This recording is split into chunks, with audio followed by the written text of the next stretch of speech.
दोस्तों आईआरएफसी की बात करें तो आईआरएफसी ने अपना रिजल्ट डिक्लेयर कर दिया है। बहुत ही ज़बरदस्त रिजल्ट है। यहाँ पे आप देख सकते हो कि ईयर ऑन ईयर बेसिस पे या क्वार्टर ऑन क्वार्टर बेसिस पे कंपनी की प्रॉफिट आपको बढ़ती हुई दिखाई देगी, यानी बिल्कुल पटरी में है कंपनी। उसके बावजूद भी हमें उतनी बड़ी तेजी देखने को नहीं मिल रही है। क्यों? यहाँ पे आपको यहाँ पे अपर सर्किट लगता हुआ दिखाई नहीं दे रहा है। यहाँ पे आप देख सकते हो कि बाजार में भी शानदार तेजी है, यानी बाजार का भी साथ मिल रहा है। उसके बावजूद भी यहाँ पे आप देख सकते हो कि तेजी नहीं बन पा रही है। कंपनी ने डिविडेंड भी डिक्लेयर कर दिया है और यहाँ पे आप देख सकते हो कि जिस तरह से कंपनी बिजनेस तेजी से आगे बढ़ा रही है, उससे लग रहा है कि आईआरएफसी आने वाले समय कुछ कमाल करते हुए दिखाई देगी। यहाँ पे आप देख सकते हो कि गवर्नमेंट भी बहुत जल्दी कुछ बड़ा डिसीजन लेने जा रही है आईआरएफसी को लेकर। इन सारी बातों को समझते हुए यहाँ पे तेजी की संभावना बन रही थी, वैसे ही संभावना नहीं बन रही है। लेकिन क्या कमी रह गई है? क्या रिजल्ट में कुछ कमी है? तो अच्छे से हम रिजल्ट को भी समझेंगे और आईआरएफसी के आगे के विजन को भी देखेंगे।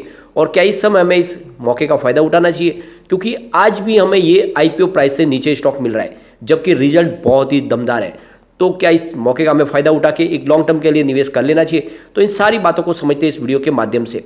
तो यहाँ पे आप देख सकते हो अभी लगभग 1:45 के आसपास का टाइम है। स्टॉक आज शुरू हुआ 24.95 पर और 24.30 का लो भी बना, यानी आप देख सकते हो इंट्राडे में हमें गिरावट भी देखने को मिली इतने शानदार रिजल्ट के बाद में। और इसका हाई है 25.10 का, यानी 25 का लेवल हमने आज देखा। अभी फिलहाल 24.55 पर स्टॉक ट्रेड कर रहा है। 0.41% की मामूली तेजी है। बाजार में काफ़ी बड़ी तेजी है, उसके बावजूद भी यहाँ पे कोई बड़ी तेजी देखने को नहीं मिल रही है। लेकिन इससे पहले स्टॉक काफ़ी ज़्यादा दौड़ चुका है। आप देख सकते हो पिछले एक महीने में इसमें 14.99% की ज़बरदस्त हमने तेजी देखी है।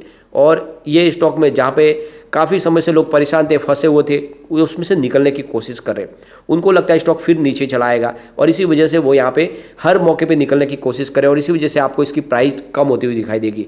और ऐसे में इसमें दबाव बनने का रीज़न यही है कि रिटेल इन्वेस्टर यहाँ पे काफ़ी ज़्यादा पैनिक कर गए। उनको लगता है कि रिजल्ट आ चुका है, अब इसके बाद फिर से गिरावट होगी, तो ऐसे में निकला जाए। और इसी वजह से आपको इस तेजी का कुछ अंदाजा यहाँ पे दिखाई नहीं दे रहा। लेकिन अगर आप देखें तो यहाँ पे जो भी रिटेल इन्वेस्टर के शेयर है वो सारे के सारे बड़े फंड हाउस और एफआई के पास जा रहे हैं। सिर्फ आप यहाँ पे देख सकते हैं कि पिछले 5 दिन में भी हमने लगभग 6.28% की तेजी दिखी इस गिरावट के बावजूद भी। तो काफ़ी अच्छा स्टॉक दौड़ा था और अब लोग सोच रहे हैं कि जिसने भी काफ़ी समय पहले शेयर लिए, जिसको कुछ प्रॉफिट मिल रहा है, वो यहाँ पे निकलने की कोशिश करे और इस वजह से आपको यहाँ पे दबाव दिखाई दे रहा है। लेकिन रिजल्ट काफ़ी बेहतर है। इसके वॉल्यूम को अगर हम देखें तो पिछले एक महीने पहले इसका 1 करोड़ का वॉल्यूम था, 1 वीक पहले इसका 4 करोड़ का वॉल्यूम होता, कल 2 करोड़ का वॉल्यूम होता। आज देख सकते हो अभी 2 बजे के पहले ही 2 करोड़ का वॉल्यूम हो चुका है, यानी वॉल्यूम आज बढ़ेगा ज़रूर। इसकी परफॉर्मेंस अगर देखें तो एक बार 19.30 का लो बन चुका है और 25.45 का हाई जो आप देख सकते हो अभी रिसेंटली बना है। अभी फिलहाल 24.560 के आसपास स्टॉक है और काफ़ी इस लेवल पे अच्छा लग रहा है स्टॉक। ये देख सकते हो आप कि इस बार कंपनी ने जो प्रॉफिट बताया वो 1714 करोड़ रुपीज़ का, जहाँ पे 14% की शानदार में ईयर ऑन बेसिस पे जंप देखने को मिल रही है। पिछले साल कंपनी को 1501 करोड़ रुपीज़ का प्रॉफिट हुआ था, तो इस बार काफ़ी अच्छा प्रॉफिट में बढ़ोतरी हुई है। कंपनी के रेवेन्यू को भी देखा तो उसमें 23.88% की ज़बरदस्त जंप देखने को मिल रही है, जो इस बार 5810 करोड़ रुपीज़ के आसपास रहा है। पिछली बार ये 4690 करोड़ रुपीज़ के आसपास था। तो यहाँ पे आप देख सकते हो चाहे रेवेन्यू हो या प्रॉफिट, दोनों में ही शानदार बढ़त देखने को मिल रही है। कंपनी का नेटवर्थ 43,549 करोड़ रुपीज़ के आसपास निकल के आ रहा है और एसेट अंडर मैनेजमेंट की बात करनी है, एयूएम, तो आप देख सकते हो 4,39,070 करोड़ रुपीज़ के आसपास है सितंबर 30, 2022 की बात करें तो। और यहाँ पे अब आप देख सकते हो कंपनी ने डिविडेंड भी डिक्लेयर कर दिया है, यानी कंपनी ने इस बार 8% का डिविडेंड डिक्लेयर किया है, यानी जिसकी फेस वैल्यू रुपीज़ की 10 के हिसाब से पर शेयर आपको 80 पैसे का डिविडेंड मिलेगा। और इससे पहले लगभग ₹2.5 का डिविडेंड कंपनी ऑलरेडी 3 बार किस्तों में दे चुकी है। तो आप देख सकते हो कि आईपीओ आने के बाद में हमें लगभग आप देख सकते हो कि करीब ₹3.30 के आसपास का डिविडेंड ऑलरेडी मिल चुका है। तो ऐसे में जिसने भी आईपीओ में निवेश किया होगा उसको फिलहाल प्रॉफिट ही हो रहा है, लॉस तो सारा खत्म हो चुका है। और आप देख सकते हो कि कंपनी का जो रेलवे को जो फंड प्रोवाइड करती है वो करीब 5.05 लाख रुपये तक पहुँच गया है। अब यहाँ पे हम कंपनी के रिजल्ट को एक बार अच्छे से समझेंगे। तो आप देख सकते हो कि कंपनी के सेल्स की अगर बात करें तो सितंबर 2021 में 4690 करोड़ रुपीज़ का इनका टोटल सेल निकल कर आया था और जून 2022 की बात करें तो कंपनी का सेल 5627 करोड़ रुपीज़ के आसपास था और इस बार सितंबर क्वार्टर में कंपनी का सेल 5810 करोड़ रुपीज़ के आसपास रहा है। तो यहाँ पे आप देख सकते हो कि अगर ईयर ऑन बेसिस पे देखें या क्वार्टर ऑन क्वार्टर बेसिस पे देखें तो दोनों तरफ से आपको सेल्स बढ़ता हुआ दिखाई देगा। ये एक तरह से बहुत बड़ा पॉजिटिव ट्रिगर है। कंपनी का कारोबार बिल्कुल तेजी से आगे बढ़ रहा है। कंपनी के एक्सपेंसेस की बात करें तो पिछले साल सेम क्वार्टर में ये 28 करोड़ रुपीज़ के आसपास था और जून क्वार्टर में ये 23 करोड़ रुपीज़ के आसपास था। इस बार कंपनी के एक्सपेंसेस में काफ़ी बढ़ोतरी हुई, यानी 34 करोड़ रुपीज़ का कंपनी का टोटल खर्च रहा है। तो इस बार इसमें बढ़ोतरी है, उसके बावजूद भी रिजल्ट हमने काफ़ी बेहतर देखा है। कंपनी के ऑपरेटिंग प्रॉफिट की अगर हम बात करें तो यहाँ पे आप देख सकते हो सितंबर 2021 में 4662 करोड़ रुपीज़ के आसपास था, और जून क्वार्टर में यानी क्वार्टर 1 में ये इनका ऑपरेटिंग प्रॉफिट बढ़ के 5605 करोड़ रुपीज़ के आसपास पहुंचा। लेकिन इस बार सितंबर क्वार्टर में इनका ऑपरेटिंग प्रॉफिट 5776 करोड़ रुपीज़ रहा है। तो यहाँ पर भी आप देख सकते हो ईयर ऑन बेसिस पे या क्वार्टर ऑन क्वार्टर बेसिस पे तो आपको कंपनी की ऑपरेटिंग प्रॉफिट बढ़ती हुई दिखाई देगी। कंपनी को ओपीएम की बात करें तो सितंबर 2021 में 99% था, जून क्वार्टर में ये 100% था, इस बार वापस 99% के आसपास है।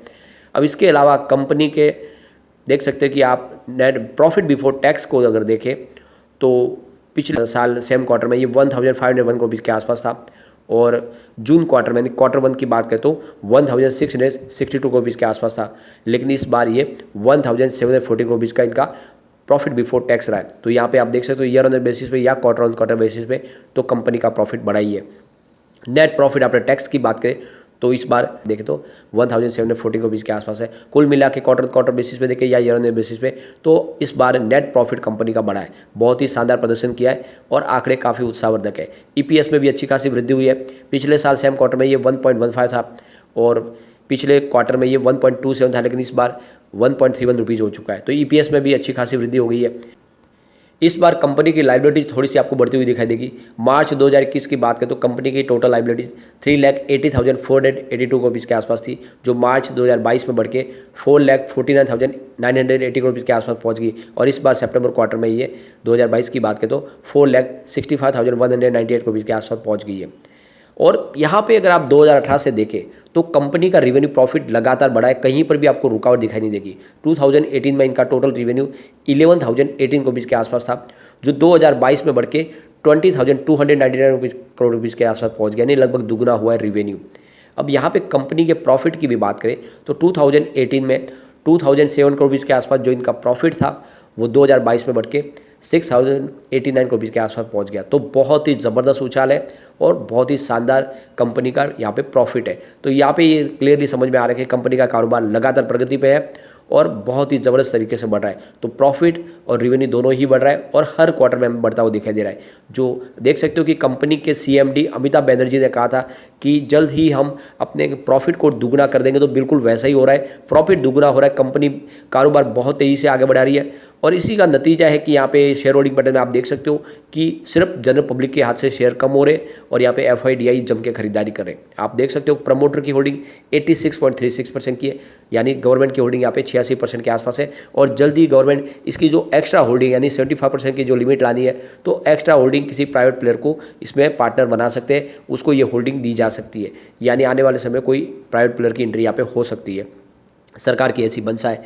अब एफआई की बात करें तो आप देख सकते हो कि जून क्वार्टर में जहाँ पे 1.02% की होल्डिंग थी वो इस बार बढ़ के 1.05% हो गई है। तो एफआई ने क्वार्टर 2 में होल्डिंग को बढ़ा दिया है। डीआई की बात करें तो जून क्वार्टर में यानी क्वार्टर 1 में 3.25% की उनकी होल्डिंग थी, जो इस बार 3.39% हो गई है। तो यहाँ पे डीआई ने भी अपनी होल्डिंग को बढ़ा दिया है। लेकिन अगर जनरल पब्लिक की बात करें तो उनके पास 9.36% के शेयर थे जून क्वार्टर में, लेकिन वो इस बार 9.19% रह गए। तो यहाँ पे सिर्फ जनरल पब्लिक के पास से शेयर कम हुए, लेकिन यहाँ पे एफआईडीआई ने होल्डिंग को बढ़ा दिया है। ये आप समझ सकते हो कि आने वाले समय डेफिनेटली यहाँ पे तेजी बनेगी और अभी भी जनरल पब्लिक डरी हुई है और इसी वजह से लगातार वो रिजल्ट के बाद उनको लगता है गिरावट होगी और इसीलिए यहाँ पे सेलिंग कर रहे हैं, जबकि इस समय खरीदारी का मौका है। लॉन्ग टर्म के लिए आपको इसमें खरीदारी जरूर करनी चाहिए, कंपनी काफी मजबूत है। ऐसे में आपको लॉन्ग टर्म का नजरिया लेके आईआरएफसी में निवेश करना चाहिए। आईआरएफसी आने वाले समय आपको मालामाल कर देगा। यह स्टॉक ऐसा है जो जब दौड़ना लगेगा तो रुकेगा नहीं। तो लॉन्ग टर्म का नजरिया लेके बिल्कुल निवेश करें, लेकिन फ्रेंड कोई भी इन्वेस्टमेंट करने से पहले अपने फाइनेंशियल एडवाइजर से बात में ले ले या अपना खुद का रिसर्च करें, क्योंकि मैंने वीडियो आपके एजुकेशनल पर्पज के लिए ही बनाया। वीडियो पसंद आए तो लाइक शेयर जरूर कीजिए और चैनल को सब्सक्राइब कर दीजिए। Thank you friend.